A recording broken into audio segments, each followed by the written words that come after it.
രാധാകൃഷ്ണൻ, ഈ അയോധ്യ ശ്രീരാമക്ഷേത്രത്തിൽ ശ്രീകോവിലിൽ ചോർച്ചയുണ്ട്. ആദ്യമായിട്ട് മഴ പെയ്തു ശനിയാഴ്ച പാതിരയ്ക്ക്. അത് കഴിഞ്ഞ് ശ്രീകോവിലിൻ്റെ അവിടെ ചോർച്ച കണ്ടു എന്ന് അവിടെ മുഖ്യ പുരോഹിതൻ ആചാര്യ സത്യേന്ദ്രദാസ് പരസ്യ പ്രതികരണം നടത്തി. ആവശ്യമില്ലാത്തതായിരുന്നു. അങ്ങനെ നടത്തി കഴിഞ്ഞപ്പോൾ അത് ഈ സ്വാഭാവികമായിട്ടും പ്രതിപക്ഷ കക്ഷികൾ രാഷ്ട്രീയമായിട്ട് ഉപയോഗിക്കാനായിട്ട് ഏറ്റെടുത്തു. അത് അവിടെ നടന്നത് കോടികളുടെ അഴിമതിയാണെന്നും അതും ഇതുമൊക്കെ പറയുന്നുണ്ട്. പക്ഷേ ഇതിപ്പോൾ നമ്മൾ താമസിക്കുന്ന വീടുകളിൽ, ഞാൻ താമസിക്കുന്ന വീട്ടിൽ ഞാൻ വളരെ വർഷമായിട്ട് കാണുന്നുണ്ട്. ആദ്യത്തെ മഴ പെയ്യുമ്പോൾ ഈ കോൺക്രീറ്റിൽ നിന്ന് വെള്ളം ഊർന്നിറങ്ങിയിട്ട് ഇത് ഇറ്റ് വീഴാറുണ്ട്. അതിലാദ്യമേ മനസ്സിലാക്കേണ്ട ഒരു കാര്യം, റീഇൻഫോഴ്സ്ഡ്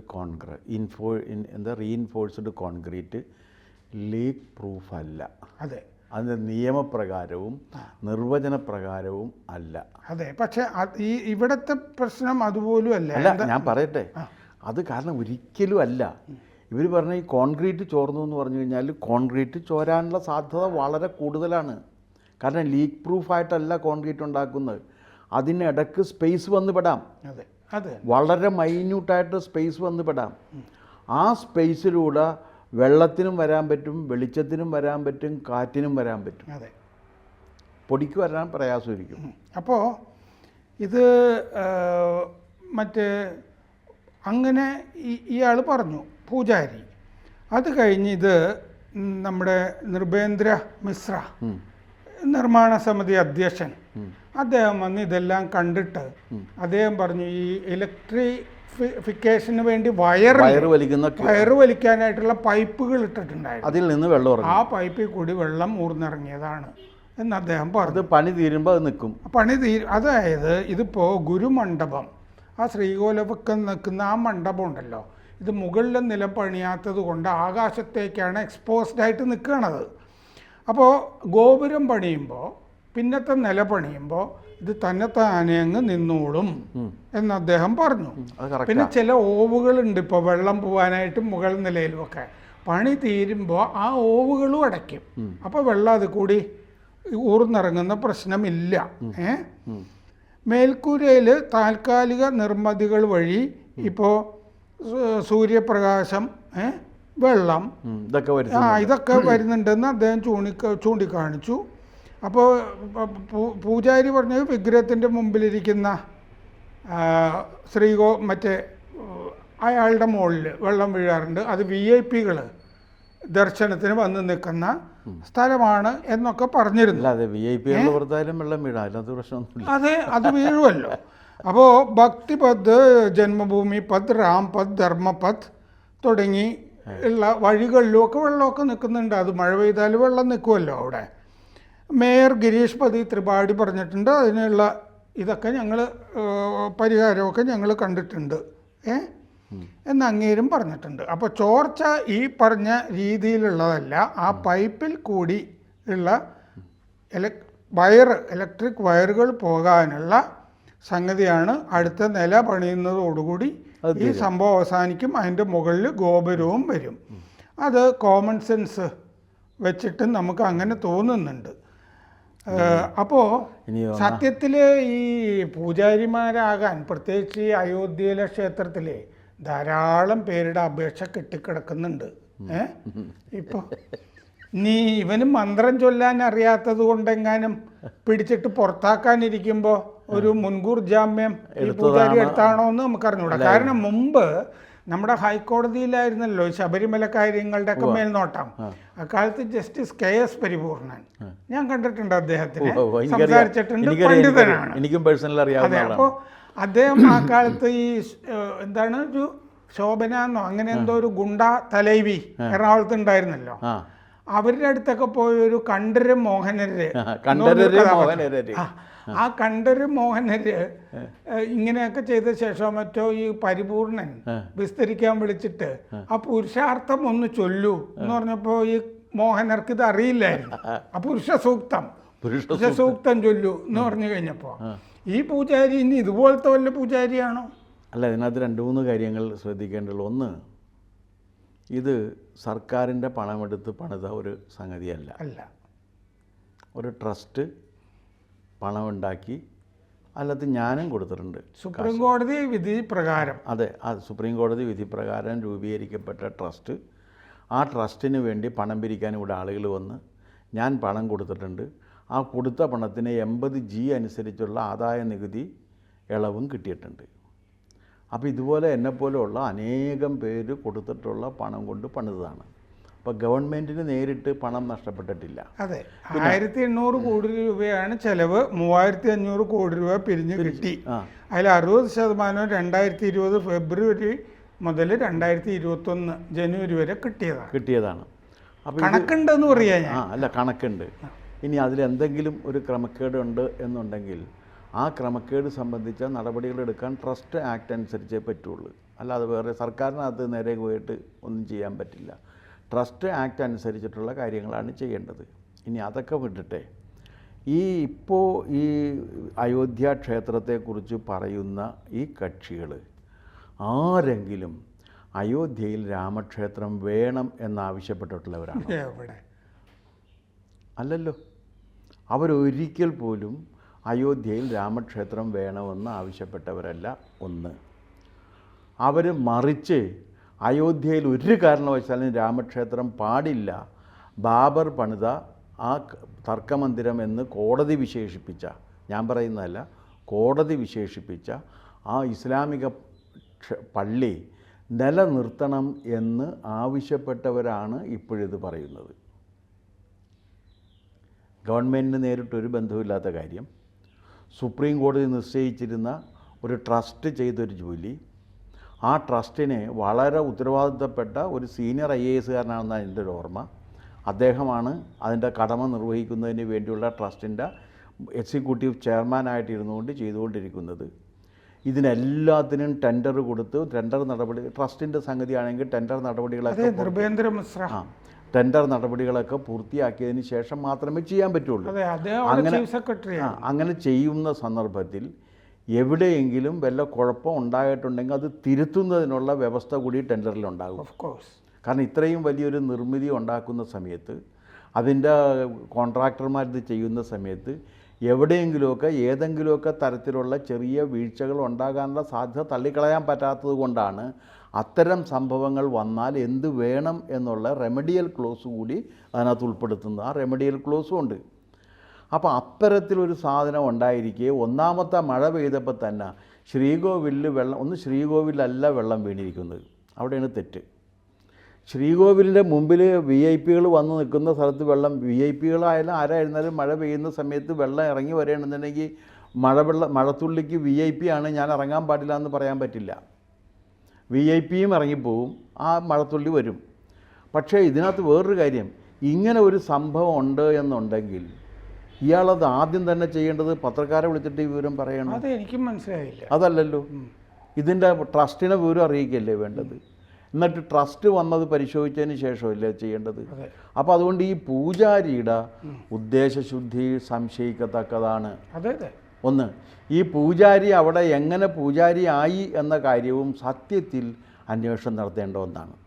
കാരണം വേറെ ഒരുപാട് പേര് പൂജാരികളാകാനുണ്ടായിരിക്കെ, അതായത് ഉത്തരേന്ത്യൻ ട്രഡീഷൻ അനുസരിച്ചിട്ടാണ് അവിടെ പൂജാരികൾ വരുന്നത്. നമ്മുടെ കേരളത്തിലെ ട്രഡീഷൻ അനുസരിച്ച്, അല്ലെങ്കിൽ തമിഴ്നാട്ടിലെ ട്രഡീഷൻ അനുസരിച്ചിട്ടോ അല്ല. ഓരോ സ്ഥലത്തും ഓരോ ട്രഡീഷൻ ഉണ്ട്. ആ ട്രഡീഷൻ്റെ ഭാഗമായിട്ടാണ് പൂജാരികളൊക്കെ വന്നിരിക്കുന്നതും എല്ലാം. ഇപ്പോൾ ഒരു ഉദാഹരണം പറയുകയാണെന്നുണ്ടെങ്കിൽ, കാശി വിശ്വനാഥ ക്ഷേത്രത്തിലെ പൂജാരി വന്നിരിക്കുന്നത് കണ്ടു കഴിഞ്ഞാൽ ഫുൾ സ്യൂട്ടിലായിരിക്കും അവിടെ വന്നിരിക്കുന്നത്, അല്ലെങ്കിൽ അതുപോലത്തെ ഡ്രസ്സൊക്കെ ഇട്ട് ഇതുപോലെ കോട്ടൊക്കെ ഇട്ടിട്ടാണ് വന്നിരിക്കുന്നത്. കാരണം അവിടുത്തെ ക്ലൈമറ്റ് അതാണ്, അങ്ങനെ പോയിരിക്കാൻ പറ്റുള്ളൂ.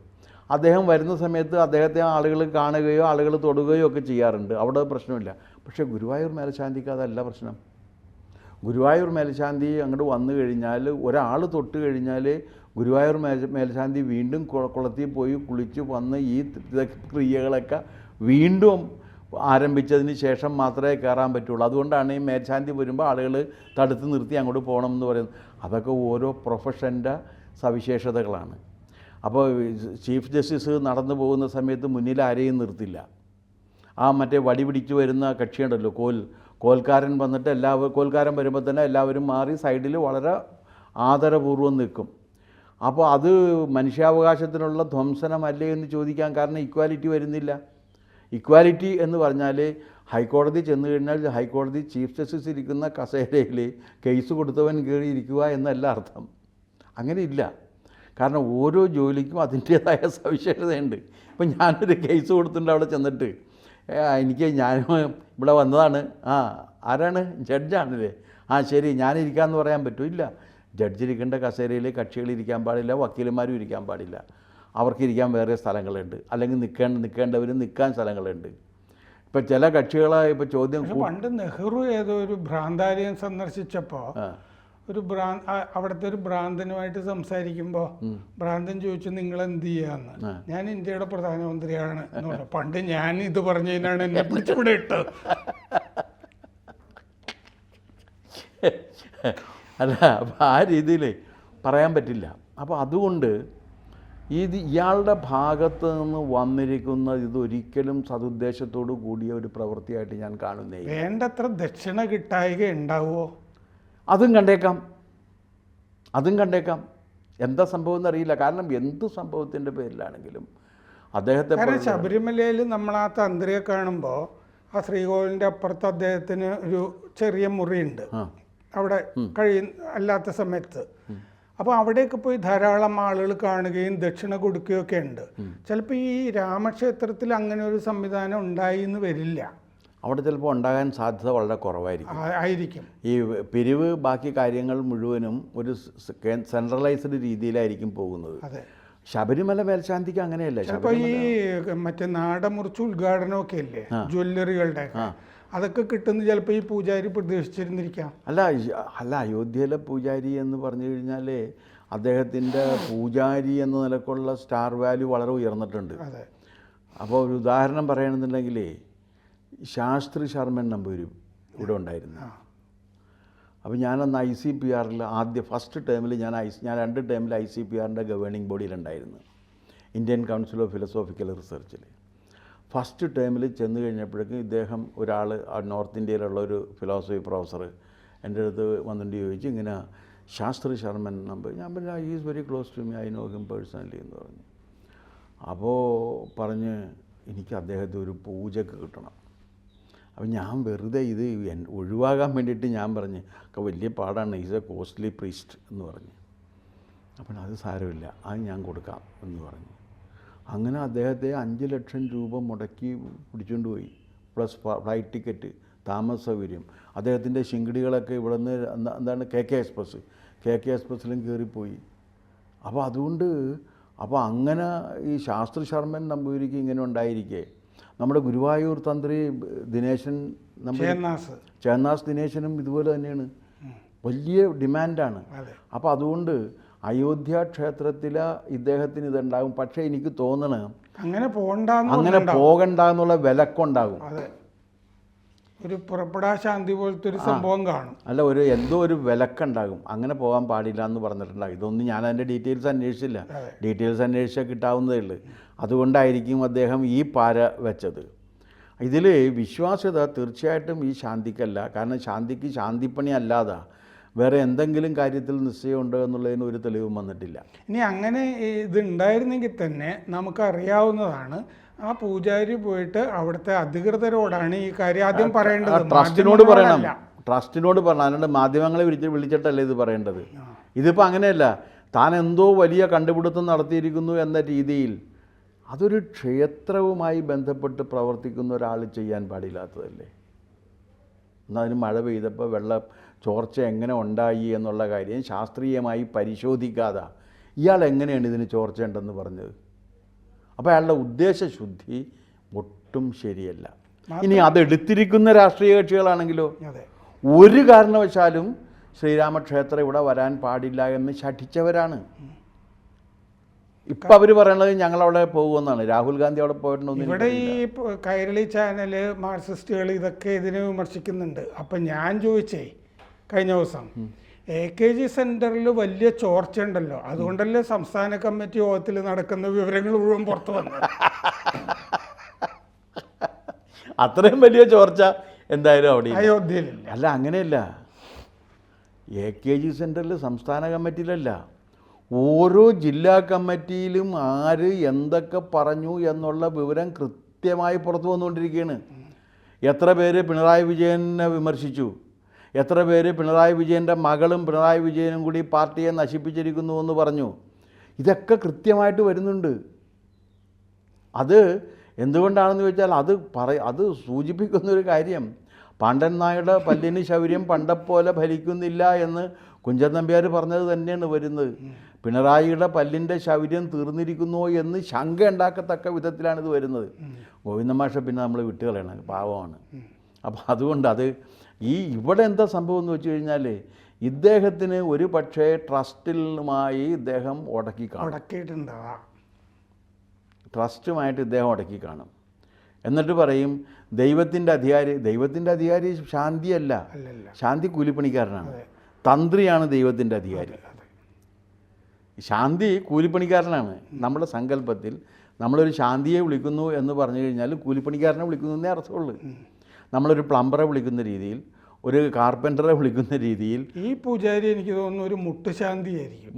എന്താണെന്നുള്ളൊരു അന്വേഷിക്കുക. എന്തായാലും ശരിയാണ്, ഇത്രയും മഹത്തായ ഒരു വലിയൊരു ക്ഷേത്രത്തിൻ്റെ കാര്യത്തിൽ പൊതുജനങ്ങളുടെ മനസ്സിൽ ആ കമ്മിറ്റിയെക്കുറിച്ച് അവമതിപ്പുണ്ടാക്കുന്ന വിധത്തിൽ ദുഷ്പ്രചരണം അഴിച്ചുവിട്ട ഒരാൾ, ശാസ്ത്രീയമായി യാതൊരു വിവരവുമില്ലാതെ എങ്ങനെ ഇത് വെള്ളം വീണു എന്നുള്ള കാര്യം അവരറിഞ്ഞ് അവർ വന്ന് അന്വേഷിച്ചപ്പോൾ അവരത് വിശദീകരിച്ചു.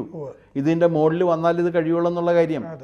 എന്ന് മാത്രമല്ല, റീഇൻഫോഴ്സ്ഡ് കോൺക്രീറ്റ് എന്ന് പറഞ്ഞാൽ ലീക്ക് പ്രൂഫ് അല്ല എന്നുള്ള അടിസ്ഥാന തത്വം പോലും അറിയാത്ത ഒരാളാണ്.